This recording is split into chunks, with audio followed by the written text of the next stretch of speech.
Welcome back, focused learners. Okay, so if you're a resident of the Beehive State, you already know that tax season can kind of feel like this looming, daunting chore. But what if I told you that navigating your Utah state taxes doesn't actually have to be a giant headache? And even better, it doesn't have to cost you a single dime in unnecessary preparation fees. Well, in this explainer, we're going to walk step by step through the exact process of filing your Utah state taxes online completely for free. Right off the bat, I have to ask, do you want to file your Utah taxes for free? I mean, really think about it for a second. Why shell out your hard-earned cash on filing fees when there are literally incredibly user-friendly digital tools out there designed specifically to keep that money right in your pocket? Over the next few minutes, we're embarking on this really empowering journey to show you exactly how to leverage these cost-saving, highly efficient online methods. Now you might be wondering, are these free options actually safe? Are they legitimate? The answer is an absolute resounding yes. These secure, zero-cost digital channels are overseen directly by the official Utah State Tax Commission. You're plugging right into the state's official digital infrastructure. And what that means for you is your personal data is protected and handled with the absolute highest level of security. But beyond just saving a few bucks, there are some really huge practical benefits to e-filing. First off, it is so much faster than mailing a paper return, which, remember, literally has to be opened and sorted by hand. Second, these digital systems come with built-in math checks, which drastically reduces those frustrating computational errors that cause massive delays. And third, even if you file early, you can actually schedule any tax payments you owe to be withdrawn right on the April deadline. It is just incredibly efficient and completely stress-free. Here's our roadmap for today. We're going to cover an introduction to Utah taxes, check out the free filing eligibility rules, walk through a step-by-step filing guide, look at avoiding common tax pitfalls, dive into Utah deductions and credits, and finally go over your next steps after filing. Okay, let's dive into this. Section 1, Introduction to Utah Taxes. So, who actually needs to file? Let's quickly set the foundation here. If you're a Utah resident, a part-year resident, or even a non-resident who earned income from Utah sources, you generally have a legal obligation to file a state tax return. And the primary form you'll be dealing with is called the TC-40. Establishing whether you legally have to file often comes down to this really important concept called domicile. For tax purposes, your domicile is essentially the place you consider your permanent home. The state looks at a totality of circumstances here. Like, for example, if you claim a residential property tax exemption in Utah, or if you're registered to vote there, or even if you have a kid enrolled in a Utah public school, well, the state presumes your domicile is Utah. So even if you're temporarily out of state, if your ties remain in Utah, you're firmly a part of the Utah tax system. Section 2. Free Filing Eligibility Rules. Now that we know who needs to file, let's smoothly transition into the criteria you actually need to meet to unlock these zero-cost filing platforms. Now, what's really interesting about this is how your income bracket actually dictates the options available to you. The state's top direct portal has absolutely zero income limits. Literally anyone can use it. But if you're someone who prefers that guided, interview-style software, platforms through the IRS Free File Alliance and My Free Taxes are generally available if your adjusted gross income, or AGI, is $89,000 or less. And hey, if you need in-person help, VITA programs are available for households making under $69,000. Let's compare this a little bit further. If you're super comfortable on a computer and you just have standard tax forms, DIY platforms like TaxSlayer or Online Taxes are fantastic, completely free digital tools. But on the flip side, if you have limited English proficiency, a disability, or maybe you just want a real person to guide you through the whole shebang, community-assisted programs are incredible resources. For instance, the AARP Tax Aid program offers in-person help with a specific focus on moderate-income taxpayers who are over the age of 50.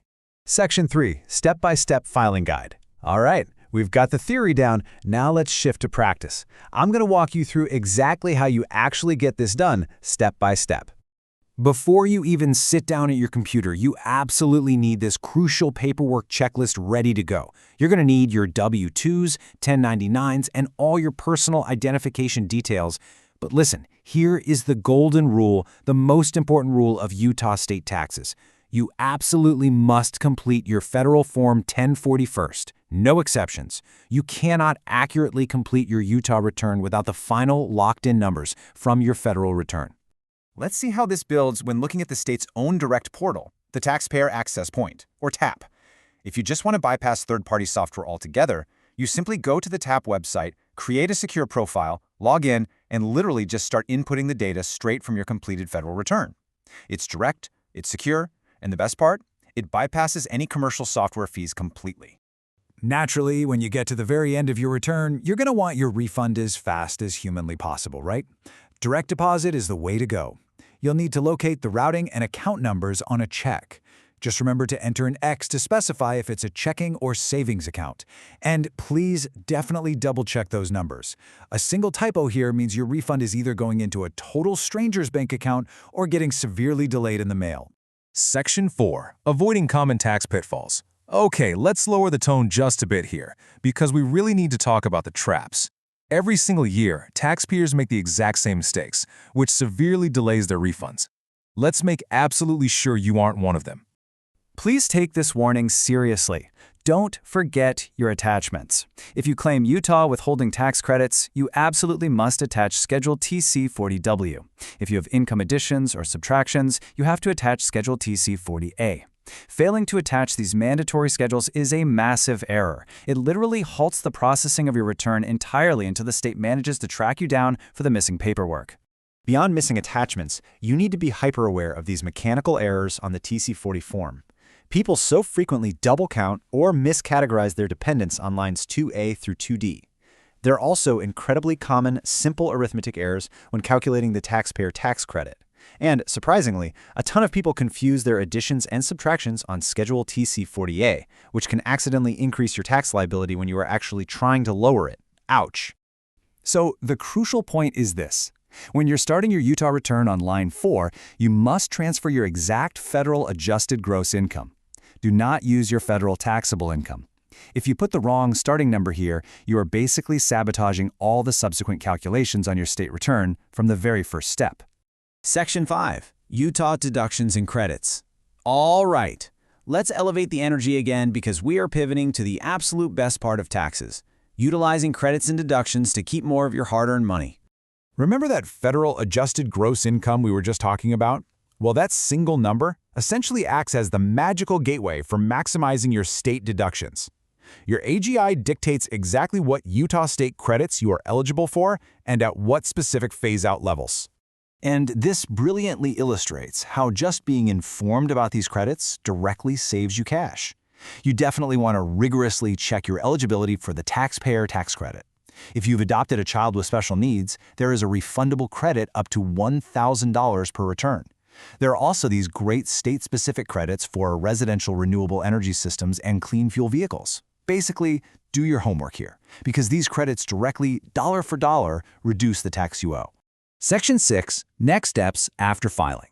Okay, you've hit submit, you feel great, a huge weight is off your shoulders. But you aren't quite done yet. Let's wrap up with some absolutely vital post-filing housekeeping tasks.